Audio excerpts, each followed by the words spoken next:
कि जो बजट के अहदाफ से पहले आपको पता है कि बजट से एक दिन पहले पाकिस्तान इकनॉमिक सर्वे आता है और सर्वे में जो बातें बताई जाती हैं कि हुकूमत ने जो टारगेट्स मुकर्रर किए थे कहाँ तक उन टारगेट्स पे कामयाबी हासिल हुई।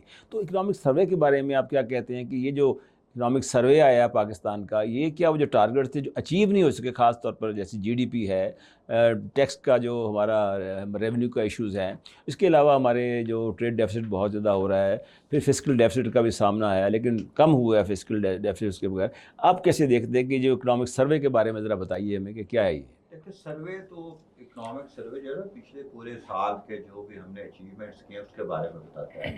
और अनफॉर्चुनेटली हमने किसी भी सेक्टर में हमारे जो टारगेट्स फिक्स थे वो हम अचीव नहीं कर सके। फॉर एग्जांपल हमारा जो ग्रोथ रेट है वो भी हमने किया 3.5 3.7। हाँ जी। इसी तरह लेकिन एग्रीकल्चर 4 का टारगेट था। हाँ 4 का 3.7 हुआ है। जी। इसी तरह एग्रीकल्चर का हुआ हमारा 2.9 एज अगेंस्ट 4। और सर्विसेज का भी 4.1 हुआ है। और इन्फ्लेशन का हमारा 6.2 है जो हुआ है वो, उसमें हमने काफ़ी प्रोग्रेस की है।